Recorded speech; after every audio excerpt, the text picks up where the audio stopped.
How about now? Yeah, great. I'm John. I'm from Therapy Gardens. We're here today to talk about cannabis. Thanks very much, everybody, for coming.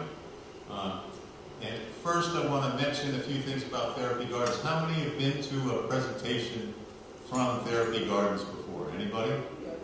Okay, only a few people. So I should mention a little bit about us. And I'm going to be circulating back and forth between the computer to change slides here. So, about us. Therapy Gardens was started 3 years ago. It was started by a gentleman named Dave Wheeler, who's an ex-high school principal, along with his partner. And their original objective was to bring the therapeutic benefits of gardening to seniors in Massachusetts. So we were first going around with elevated garden beds and dirt and trying to encourage folks to do hands-on gardening at senior centers. What we found out was a lot of folks who did gardening already did it at home, weren't interested in doing it at the senior center. Some centers already had programs, and we didn't get a lot of traction with it. And then along the way we started to do workshops. We did a workshop like Preserve Your Garden Harvest or Make Your Own Herb Garden, things related to gardening. And that really took off. People were a lot more interested in learning about gardening and hearing about it apparently than they were, in, at least from us, getting their hands dirty. So that format is something that we've duplicated and run with. We're now doing a lot of different workshops from a lot of different presenters. We're in over 90 cities and towns in Massachusetts. We visit a lot of those on a regular basis. And we do subjects, obviously, that are outside of gardening. Case in point being today about marijuana, but we do things as diverse as, well, we have one on artificial intelligence that people are particularly interested in right now. We have fun things like a food trivia event, which I'll be back here to do at 1 o'clock on Monday. And because we're now doing a lot of things that have nothing to do with gardening, Mr. Wheeler created the second company umbrella, which is Senior U. And that speaks to the fact that we're doing things as well that don't have anything to do with gardening. The last thing that I'll mention as far as the company goes is that we encourage you, if you can, to go to the Therapy Gardens website and sign up for our newsletter. We put a lot of time and effort into the newsletter. We protect zealously your email address. We don't give it to anybody. And if you go there and sign up for the newsletter, you could also request, if you're interested in getting a full copy of the presentation I'm giving today or any of the presentations that we do. Any questions about this? Okay, great. So let's get started.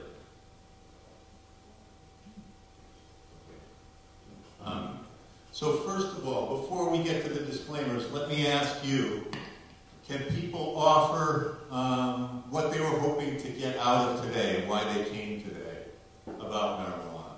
Anybody?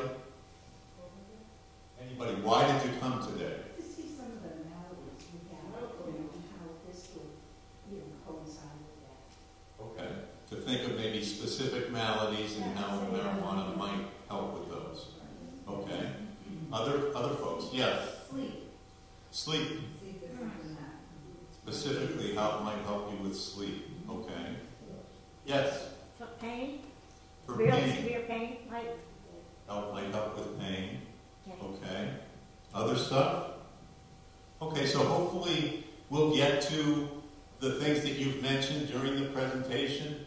If we haven't at the end with the Q&A and I'm not remembering what they were, please feel free to bring them up then. We'll have a broad Q&A at the end of the event. But also, as we're moving through it, please don't hesitate. If you have something to add, a comment or a question, please raise your hand and we can include that. So a few disclaimers. Therapy Gardens is not affiliated with any cannabis-related enterprise, so we don't have skin in the game, so to speak. Although...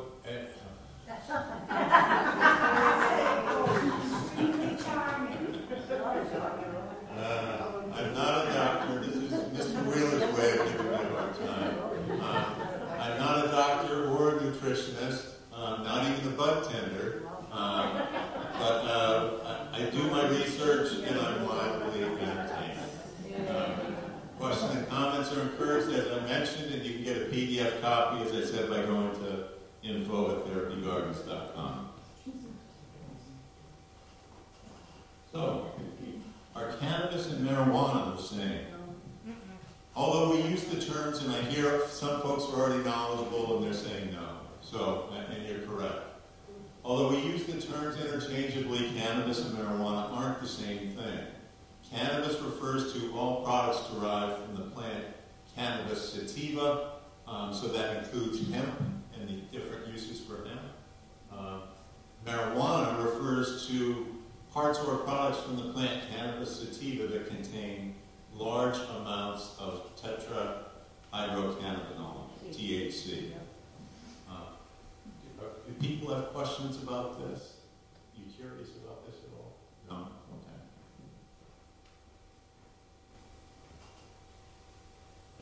What is cannabis? So cannabis, or marijuana, refers to the dried flowers, leaves, stems, and seeds of the cannabis plant. The cannabis plant contains more than 100 compounds. These are called cannabinoids. And the compounds include the one that I mentioned, THC, which is impairing, as well as other active compounds such as cannabidiol, which is CBD, that a lot of folks have heard about. CBD is not impairing, meaning it does not cause a high.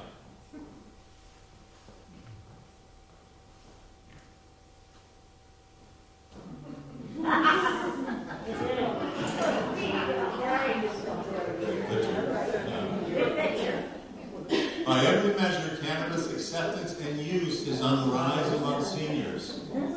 An increasing percentage of older adults report turning to the use of cannabis exclusively for therapeutic purposes.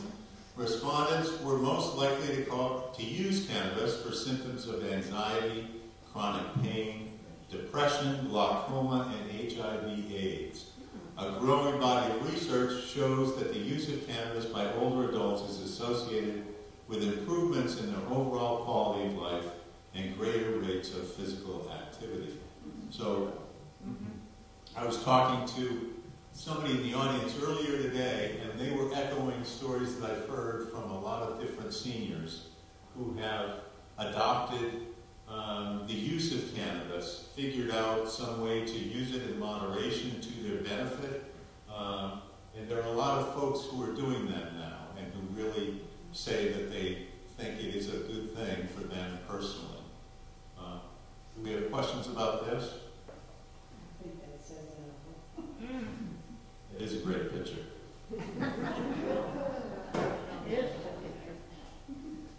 So how is it ingested? Marijuana can be used in several ways. The most common ways include smoked in joints, bongs, pipes, or water pipes. And this is certainly the way that most of us who are over 50, over 60, over 70 are familiar with it from the old days. This was sort of exclusively how it was consumed. Now, people also vape it, using electronic vaporizing devices like vape pens and other vaporizers. And it's mixed or infused into foods or drinks. These are called edibles, like cookies, cakes, or brownies, or tea, cola, or alcohol. Oh. They figured out ways to put it into just about anything. Yeah, I know. Okay. It's not funny right now.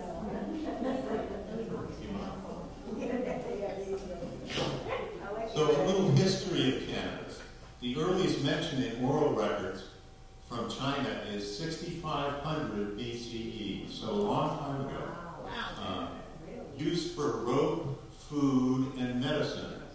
In 1850, it arrives in the U.S. Oh, wow. And from 1910 to 1915, the first smokable marijuana becomes available, and it's brought by Mexican immigrants. Oh, wow.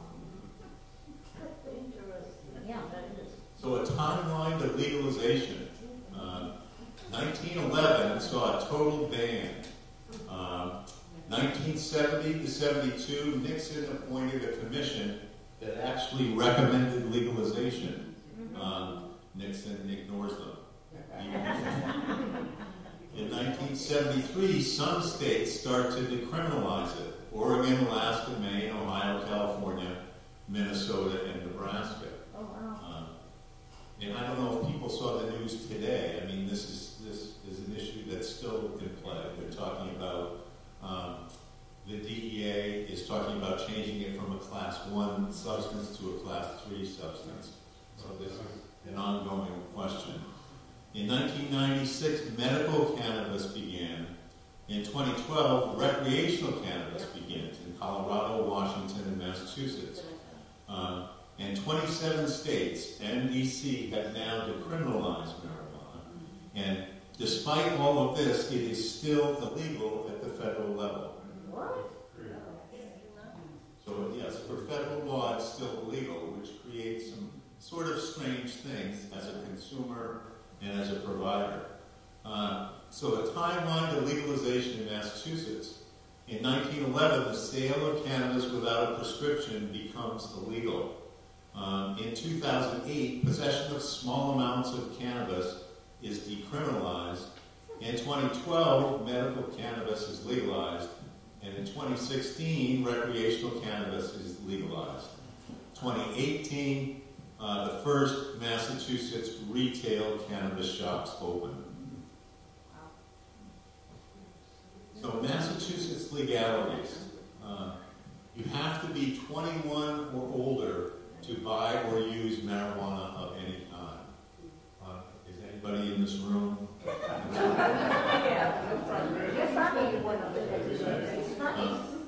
Any marijuana use is not allowed in public or on federal lands. So that's one thing that people need to be cognizant of. Even though it's legal under certain terms in Massachusetts, it's not like a cigarette. You can't smoke a joint in public legally. Of course not. Landlords and employers may have their own policies about cannabis. You're allowed up to 1 ounce and can grow 6 plants in your home, or 12 with 2 or more adults. So you can grow it legally, and if you're just holding on to it for your own use, you can have up to 1 ounce. Municipalities can limit the number of marijuana licenses to 20% of liquor licenses for package stores. Sales revenue. Currently, there are almost 400 licensed marijuana retailers in Massachusetts. I'm sure everybody's aware of this. We see these dispensaries all over the place now. Yeah. Including the sometimes amusing names that they've chosen for them. Since 2018, Massachusetts marijuana sales have exceeded $3 billion in gross sales. So obviously this is becoming considerably important to the coffers of the state. Marijuana charges an additional 10% tax, Mass does on marijuana, in addition to the sales tax. And tax revenue goes to the general fund, goes to the T, and to the school building authority. Really? So medical versus recreational. Yeah. This is an interesting distinction. There are a lot of folks who enjoy marijuana in Massachusetts but are still not using it medically. If you use it, sign up as a patient and use it medically, you can have access to more potent strains, and generally speaking, you might not pay quite as much. So for medical, you need a state-issued patient card and a valid government ID. You can buy up to 10 ounces in 60 days. And patients pay a list price. They don't pay a tax on it. Recreationally, if you go in recreationally, you just have to have a government-issued ID. You can buy up to 1 ounce per day, tracked by the dispensary. And consumers pay a pretty hefty tax if you're using it recreationally. 20% above the listed regular price, you'll pay a tax if you're buying it recreationally. Yeah. So who decides what's medical versus recreational? Who makes that decision?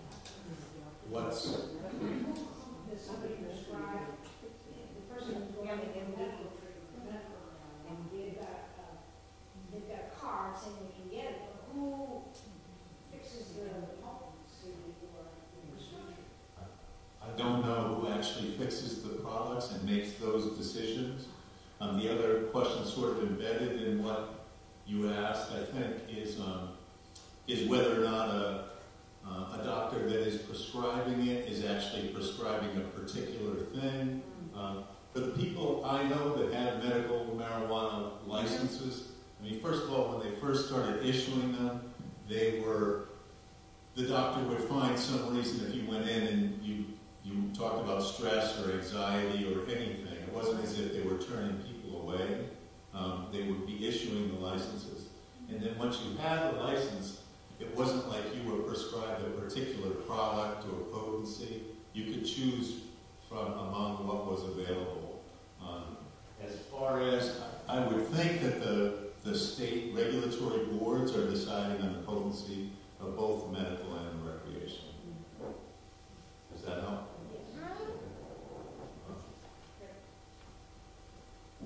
So major strains, indica, sativa, or hybrid.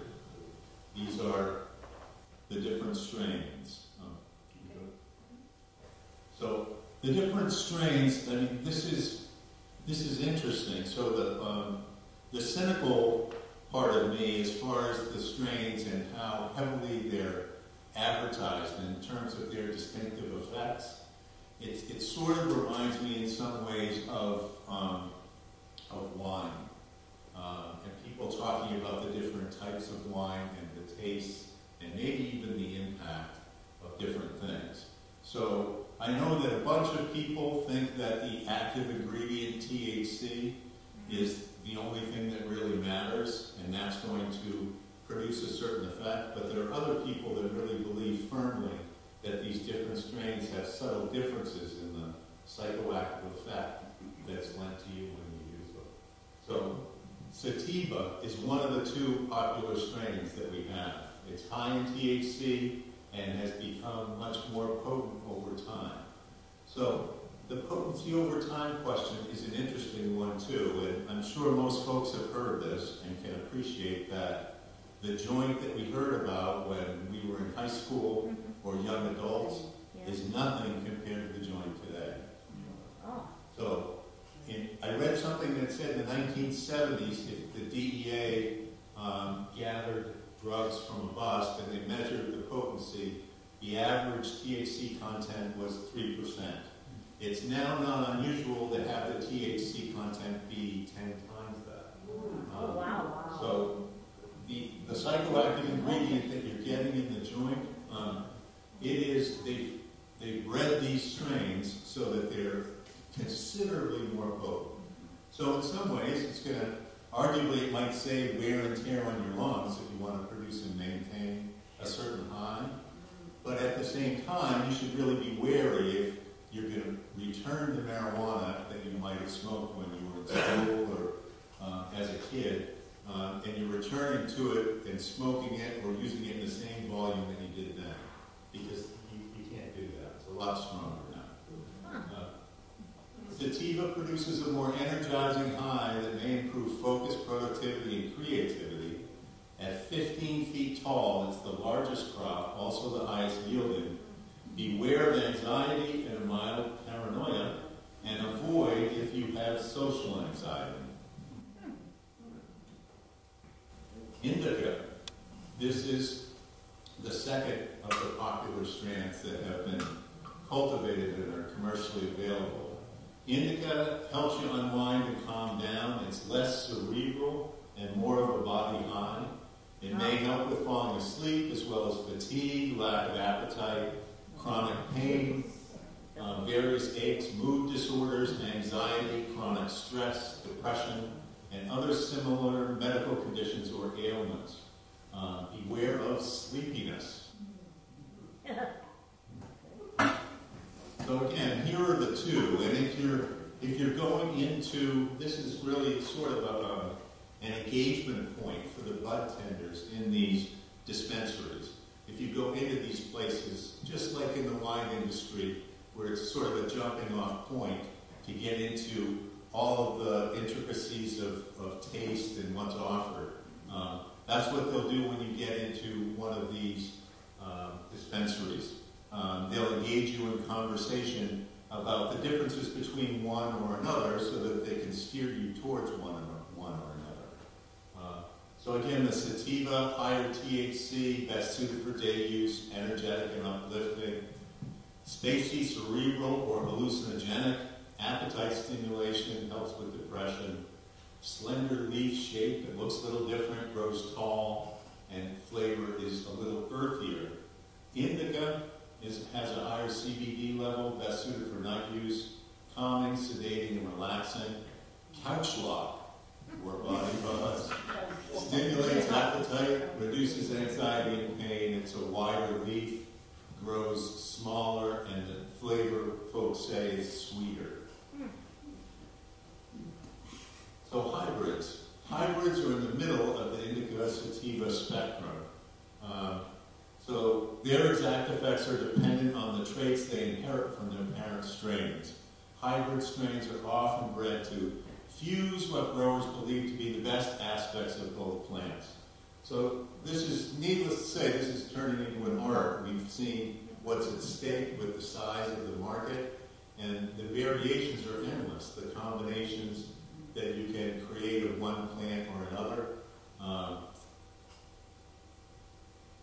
Does anybody have questions about this, about the different types of cannabis? We'll go to two, okay. Does it provide the same benefit whether it's smoked or whether it's eaten? We'll get to smoke versus eaten, but to take it aside, in terms of when you say benefit, are you talking about? We'll say that, well, the couch lock. Right. I mean, you go and have a brownie, you're going to have the same as whether you smoked a joint. Or quantities, how do you judge it? The critical thing is going to be how much THC you put in your body. Yeah. That's the critical thing.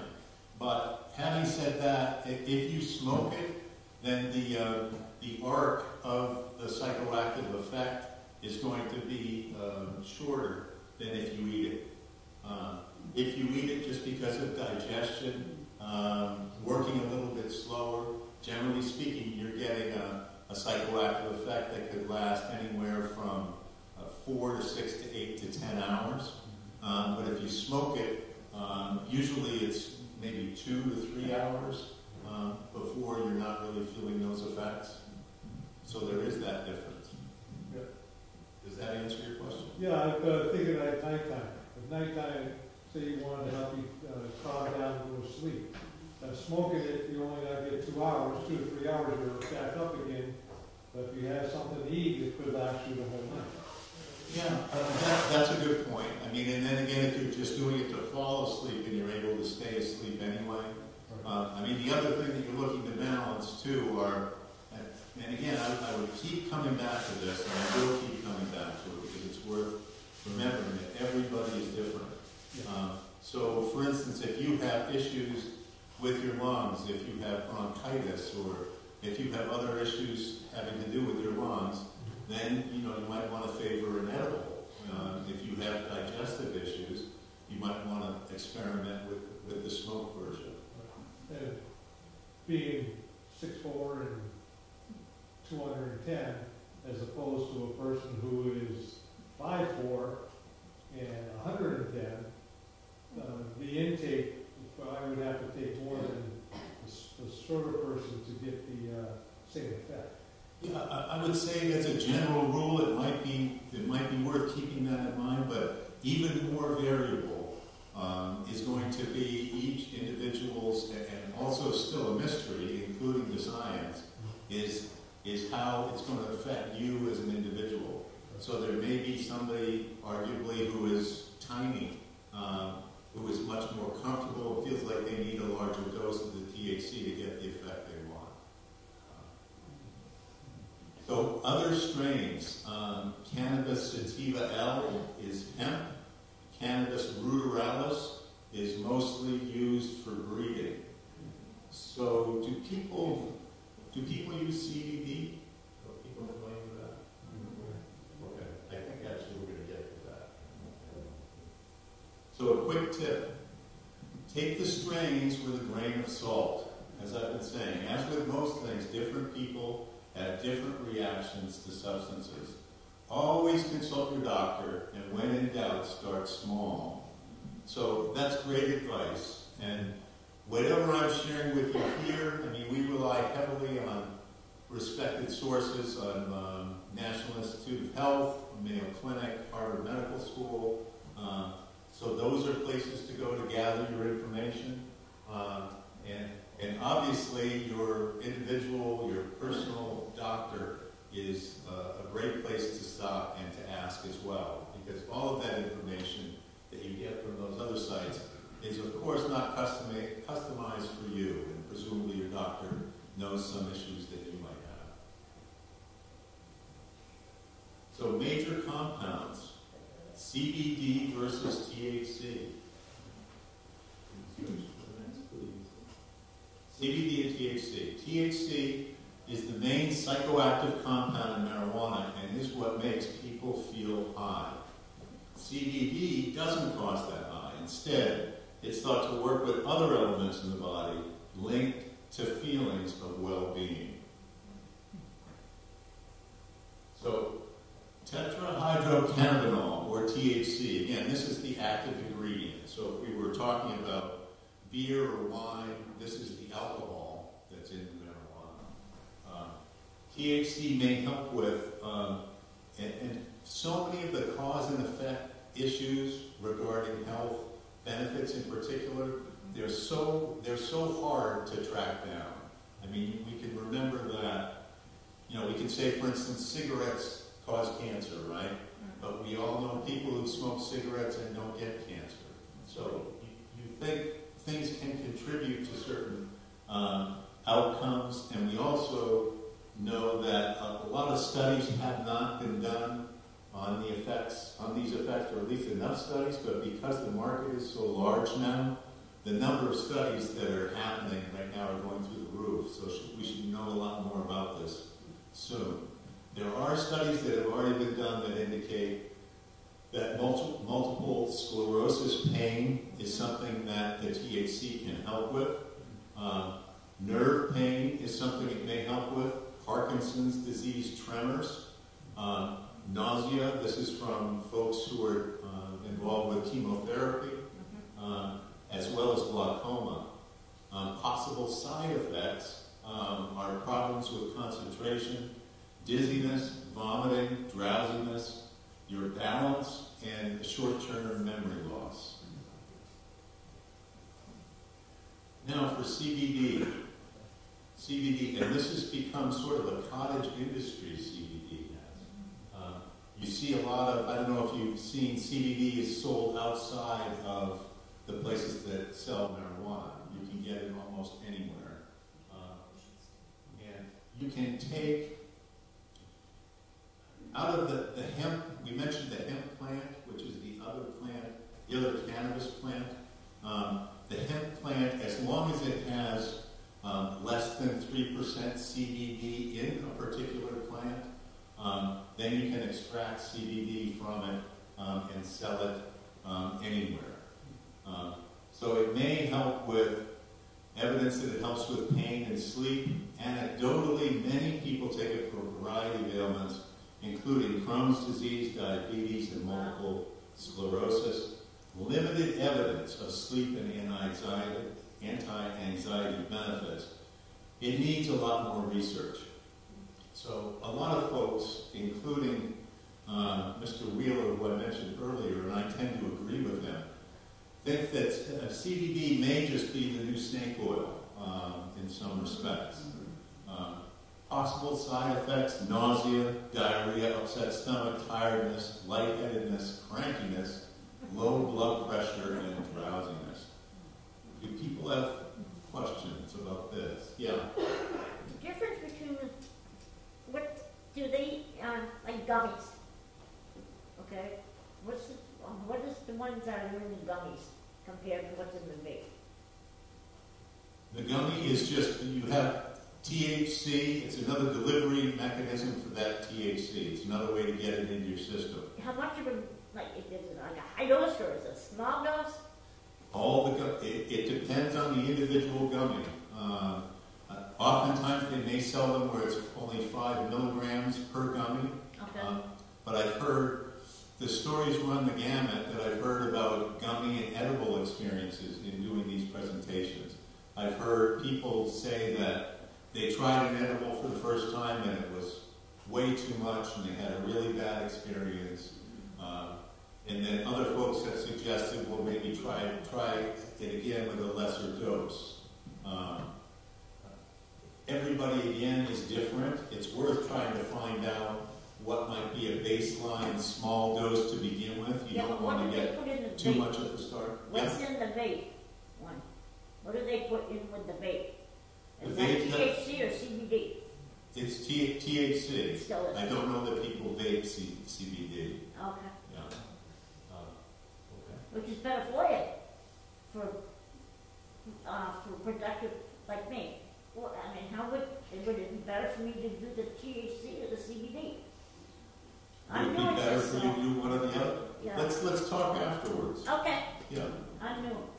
So, cannabidiol oil, or the CBD, the usual CBD formulation is oil, but it's also sold as extracts, vaporized liquids, oil-based capsules, foods and drinks, and beauty products are among the many CBD-infused products available online. Just keep in mind, the CBD oil miracle. This is an ad that we've excerpted. So there's a lot of hype, again, around CBD. So there's moderate scientific evidence that CBD can improve sleep disorders, the spasticity, the muscle spasticity, related to MS and anxiety. Oral CBD helps with pain, leads to better sleep. Some people report safest way to take it is orally. Always purchase it from a licensed dispensary. Lots of studies are being conducted. So I mentioned you can buy it anywhere, but again, the regulation only comes into play when you do buy it through a dispensary. So you get a better sense of what you're getting. If you're interested in trying CBD, you get it through a dispensary. So a little reality. Some negatives. Nothing in life, of course, is uniformly positive. Everything comes with some risk. Often missing from conversations regarding cannabis are the negative aspects of marijuana use. And this is interesting because it seems like opinion on so many things wax and wane over time. And many folks would say that the downside of marijuana was something that was dramatically exaggerated for most of our lives. And now the downside of marijuana is something that's, in many situations, minimized dramatically. So things change. Again, it's a reason why it's worth doing your own research. Approximately 1 in 10 people who use marijuana will become addicted. When they start before age 18, the rate of addiction rises to 1 in 6. They would develop a substance use disorder. Marijuana can cause permanent IQ loss of as much as 8 points when people start using it at a young age. These IQ points do not come back even after quitting marijuana. So really harmful to the adolescent brain. So even for folks who've really found late in life, a really positive relationship with marijuana, it is worthwhile keeping in mind, especially when you talk to and influence younger folks, that these are pretty much universally accepted scientific facts, that you're really giving away a lot of your brain if you start using it when you're too young. Studies link marijuana to depression, anxiety, suicide planning, and psychotic episodes. It's not known, however, if marijuana use is the cause of these conditions. Research shows that people who use marijuana are more likely to have relationship problems, worse educational outcomes, lower career achievement, and reduced life satisfaction. So we don't know if these are correlations, of course, or causes. Say again? I disagree. You disagree with what? Sorry. With that conclusion. Which conclusion? That marijuana causes what you were talking about. I think marijuana is very good. Right. With what? We didn't really make a conclusion, though. It's not good for you. I disagree. I've been smoking marijuana since 1969 and I'm still fine. No, I'm not saying that it's not good for you. I'm not saying it, especially if you're an adult. As I said earlier, there are legions of stories of adults for whom it's been not just a good thing, it's been a blessing and been a part of their constitution. So don't get me wrong, I'm not disputing that. What I am saying is that there are really valid scientific studies that say if you begin using it too young, that there is a price to pay for that. And yeah, that's the only thing the point that I'm trying to make. Yeah. And there are other things to be concerned with, just because it is, just as with alcohol, for instance, that we heard recently. If you drill down far enough, now they're saying, even 10 years ago, they were saying that having a couple of drinks was good for you. It was almost a subtle encouragement for people to do that. And now the latest thing, only a year or two old, is that any amount of alcohol is bad for you. So you can always get different information.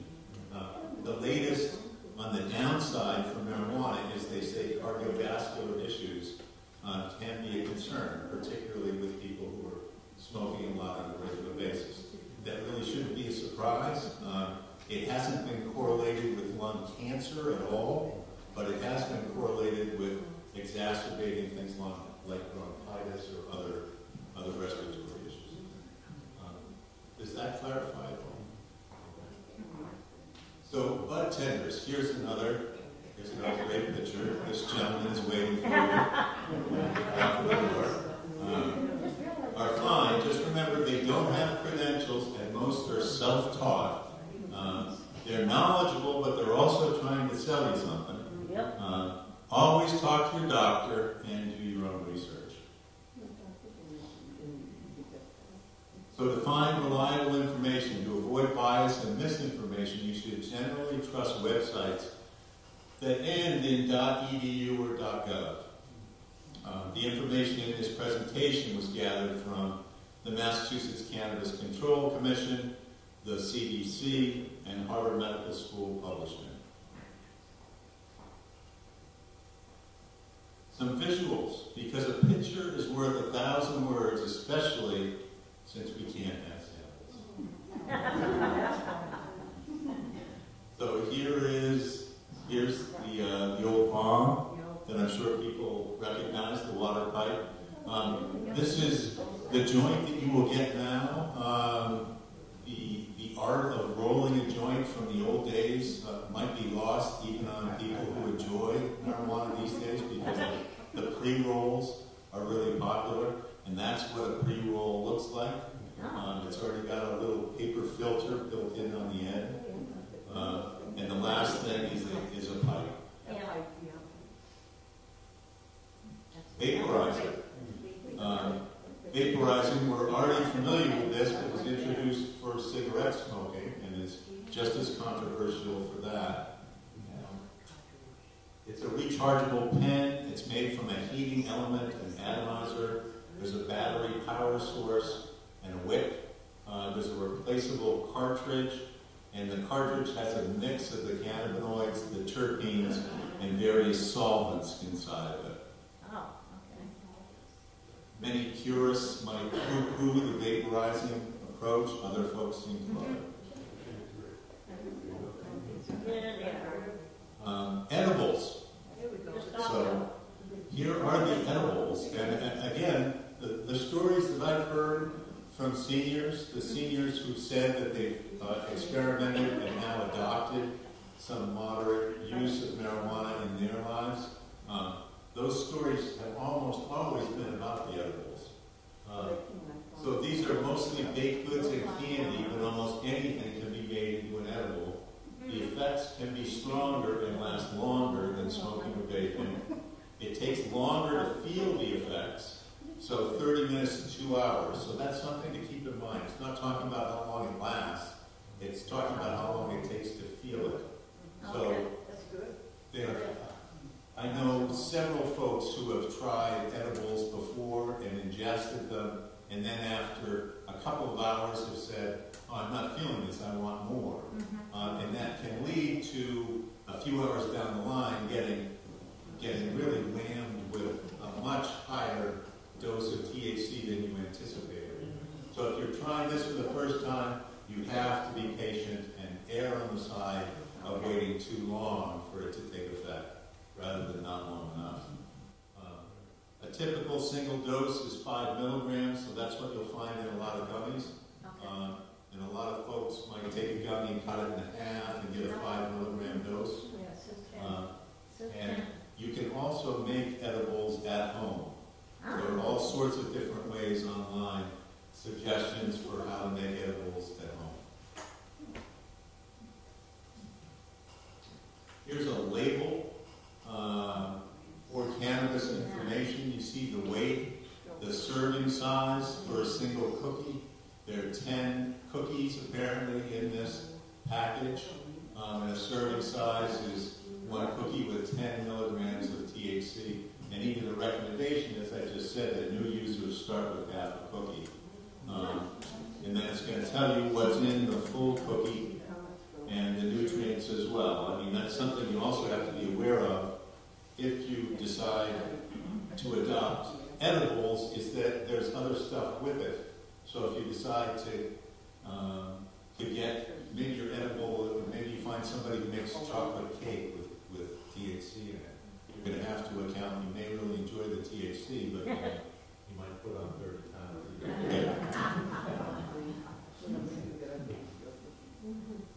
Tinctures. So tinctures, these are liquid concentrates. Liquid concentrates. They're both psychoactive and non-psychoactive. You can get both. So in other words, you can get a pure CBD tincture as well. A dose consists just of a few drops placed under the tongue, and the tinctures then absorb directly into the bloodstream. They're made through alcohol extraction, allowing decarboxylated cannabis to sit and steep in the alcohol, and then that extracts the cannabinoids into the liquid. Yeah. Is that quicker than the 30 minutes to 2 hour tincture? Yeah. I'm not sure. I'm not sure whether it hits you quicker. It's definitely something that is, I wouldn't suggest it at all for novices, just because you have a lot of potential to misdose yourself. Especially if you're getting a THC version of the tincture. You could do a full eyedropper versus a few drops, and it would be as if you just ate your whole box of cookies. So you have to be careful with the tincture because, again, it's a distillate. Generally speaking, if you're getting them with THC, there's a lot of THC in there. But I'm not sure about the time to high, which is what you're asking about. Right, or to sleep. Like if you take a gummy to sleep and you want to try to take it 1 to 2 hours before bedtime, the tincture, I'm wondering if it's something that you would just do before bedtime. That's a good question. Yes, I'm not sure. I'm not sure if it's much quicker or not. Homemade can of butter. This is the building block for almost any edible. And you can melt butter in a saucepan, add a little water, add your ground weed, and some people use, if you have a coffee bean grinder, you can make the marijuana into a powder that's suitable for this.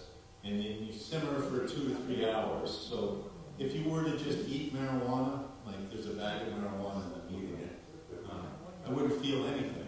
In order to get the psychoactive element to react for you, it needs to be introduced to heat. at some point in its life. And then then you can get psychoactive effects when you digest it. So you strain the butter into a jar using a cheesecloth, and then you refrigerate and use as an ingredient for homemade edibles. Some people just eat these by themselves, but you can also use them to make brownies or whatever. What is decarboxylation? It's the process of heating cannabis to activate the THC within its buds and leaves. Simply break or grind your buds into small pieces and spread across a sheet of parchment paper. Cover the paper with aluminum foil. Bake for 40 minutes at 225 Fahrenheit and allow to cool before using. So Mr. Wheeler, again, who started this company, the impetus for doing it is about engagement. Engagement not just with each other, but with the world. And if you go out and get your marijuana at the store, you're arguably not going to be as engaged as making it at home yourself. So if you enjoy an edible, and maybe you already do, you might want to experiment with different ways of making that edible yourself at home. You could get the raw marijuana and then add the other ingredients and make what you want. Pictures. Yeah. Look at some pictures. Wow. There we go. Indoor grow site. And that seems to be, obviously our climate around here is pushing cultivation indoors. And there's a lot of different things happening with technology and with indoor products, indoor gardening. Here are some other pictures. You don't want to get high off of it. I knew a gentleman once that it was, to get the active ingredient out of marijuana, he had marijuana and had a pipe that you could set to a digital temperature. I think it was like 167 degrees or something. So at 167 degrees, that activates the THC in the marijuana. So he would smoke the marijuana, and then when he was done, but it wasn't hot enough to have the other parts of the plant burn. So after he smoked the marijuana, it looked like brand new marijuana. You couldn't tell the difference. It was strange. Here's what it looks like inside one of these dispensaries. The dispensaries, a lot of them kind of look like Disneyland for weed. There's a lot of them are nicer than you might expect from the exterior when you walk inside. Again, another inducement to not just to buy, but a lot of these places are trying to create loyalty as well. This just shows you the legion of options that you have as well. There are all sorts of associated products. We mentioned pipes and things like that, but there's all sorts of paraphernalia and weed-related items that are also available at dispensaries. And here are some different strains kept in jars behind the counter that they might have out for show. And the buds themselves, for those that haven't seen them, are actually quite beautiful. You can see a number of different color shades of purple and blue and gold intertwined in the bud. Here's another picture of if you go to one of these dispensaries, you'd be walking down and talking to one of these folks who would help you decide what to buy. So thanks for watching. Questions or comments? Yes? How big is the size of a bud? Is it like an inch or is it how big? I mean, the buds can range in size too. You can get a bud that's that big, and you can get a bud that's, you can get a really big bud. It depends. Yeah. Yes? If I have sleepy gummies, the ratio I believe is 20 to 1 to THC, so it's very little THC, more CBD. But I was told that as you take it nightly, that your body, I don't know what better way to say it, gets used to it, and it's less effective as time goes on. Do you know if that's true? I mean, that's a long-standing story among marijuana users. and maybe you can speak to this as well, sir, having used it for a number of years, but with users who have used it for a long period of time, a lot of them will talk about resetting their tolerance, because they'll experience that, where they're not getting the same psychoactive effect that they used to. And what they'll do is they'll stop smoking it for a period of time, maybe 3 months or so, and resetting their tolerance, and then they'll begin to enjoy it again in the same way. Again, something I haven't seen any kind of scientific study about, but those stories have been around for a long time. Yes? Does the smoke version include any nicotine? Does the smoke? I have not heard. Has anybody else heard of nicotine? No. I have not heard that nicotine is in there at all. No. No. Not the vape, no. Yes. Does the product that's labeled CBD have THC in it? It can, it might, and it might not. Again, this is a good reason if you are interested in, you can only buy a product that has THC in it at a dispensary, and they'll be able to tell you what the breakdown is. So if the question is, could you restate the question? If the product just says it's CBD, does it have THC in it? Well, it depends, because you can get CBD, and most popularly they get CBD from the hemp plant. The hemp plant, which doesn't have a lot of the psychoactive ingredient of THC in it.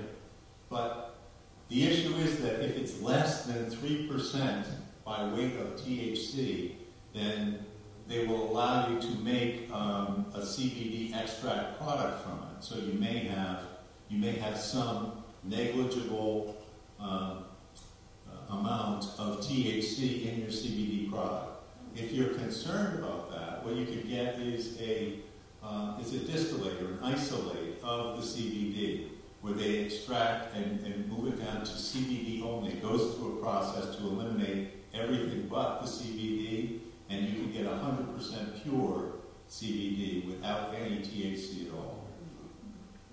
But again, if you're looking for that, I would recommend the dispensary as opposed to the place on the side of the road that's not licensed. Does that answer your question? You sure? I just want to add that if you've not been to a dispensary, my first experience after shoulder surgery, I go in and I say, I don't want to get high, I just want something for the pain. Or, I don't want to get high, I just want to sleep. Right. And they were great. They said, okay, you can have this, and again, the ratio was 20 to 1, so it was very little bit of THC, but mostly CBD. So that I've always found helpful with the bud, whatever you call them, the bud tenders. Yes. And I'm trying to strike a balance. I mean, that's a great point too. I'm trying to strike a balance between not promoting marijuana, obviously, but at the same time, not selling short its potential benefits to you as an individual. And the reason why I mentioned when you go into a dispensary, maybe there's a certain wariness that I'm suggesting, is because it's a commercial establishment. But to your point, at the same time, they're often staffed by people who are only looking to help. And if you go in specifically and say you're not interested in the psychoactive effect at all, or you might be interested in that but want to start out with really small amounts of it, then you should be able to get help along those lines in those places. Other questions or comments? Yeah. What kind of training do the bud sellers have? Yeah. They train at all, is the For- educational part? What's that? I think it was basically on-the-job training. I mean, I think a lot of places might give, I mean, for all practical purposes, we should consider them untrained. I mean, it's not useful to lend any credence necessarily to what comes out of the bud tender's mouth. Well, the doctors who write the prescription, I mean, are they trained? I have no idea. I know that early on, I mean, you have some sense yourself, no? Did they get some training, those who could write them? There's specific physicians who write the prescriptions for that. What kind of training they have, I have no idea. I know they charge like $200 to get that.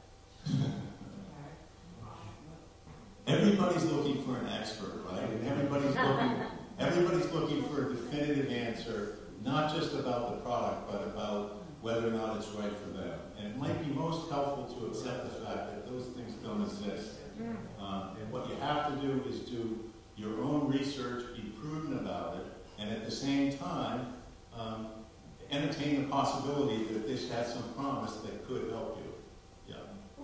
Who oversees the research that goes into ensuring what all you're talking about? You know what I mean? Who reports the effects that people are having? How is that monitored? I guess the first thing I would say is, do we remember in the, was it the late 80s or the early 90s, when the tobacco execs were in front of what was considered, was in front of the federal government and asked whether or not their product was addictive.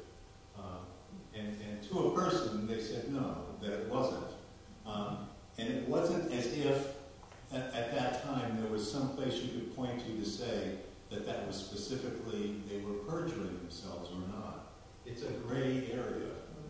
It really is a gray area. And in terms of studies, like any kind of medical study, you could do your own medical study if you wanted to. I don't know how easily or you would get it published in certain journals, what kind of peer review you have to put it through to do it, but studies, there is no single entity that's overseeing it. The best you can do is try and find some resources that you can trust, and go to them and go to your doctor as well. That's what I would suggest. Does that make sense? Yes. You don't seem happy with that. No, it makes me think that this is risky, that we don't know the long-term effects of using marijuana, because it has not been researched. I mean, all I would say to that, I'm sorry, does someone else have a comment specifically about that? Yeah. I think it's a tax issue. It would be like cigarettes, as you mentioned. We tried it, we would get the tax revenue, everybody was spoken of, and look at what it did to our society. I think we're coming to this kind of thing. You're going to try it, because there's no one really, doctors are figuring it out. They can't tell you what the end results are going to be, because it's all so new. Because when you look at the growing of this stuff, it's the bud that really makes it there. So it's different parts of the country that you can grow these things, and it's pretty interesting. Okay, thank you for that. I mean, one thing to remember is that it's been used by the public, as we saw, for what is that? Over 8,000 years. Yep. There are references to it, and there are positive references to it throughout that period of time. Nothing's ever any one thing, and certainly anything that's psychoactive. I do a different workshop on coffee, and I do a workshop on coffee, and you can just see the slew of health benefits associated with coffee. But at the same time, for people who are caffeine sensitive, it can be like kicking them in the shins. It can be really a bad thing. It can elevate levels of cortisol. It can make people miserable. So there's the potential for abuse with everything, with anything. Yeah. And with marijuana, there's also a potential for addiction. You can get addicted to almost anything. If you're not somebody comfortable being in the here or now, I mean, you could get addicted to doing the dishes or washing your car, or worse things than that. So it's all going to depend, but more and more studies, because of the size of the market, are being done. I mean, but take that with a grain of salt, because obviously there'll be a lot of studies that have been generated by and underwritten by the people who are making a lot of money with it. So it's something you have to sort through. I would say look for information that doesn't fit your cognitive bias. Look for stuff that you disagree with and read that in order to make your decision. Yeah, look at what our governor said. That those who were put in jail because of marijuana, she should release them all out. You know, that was a test, and it was wrong to put those people. And they don't get fined, so now she's letting them all out. Right. I think it's just, we're doing our own research. Everybody here is trying to get this, or her,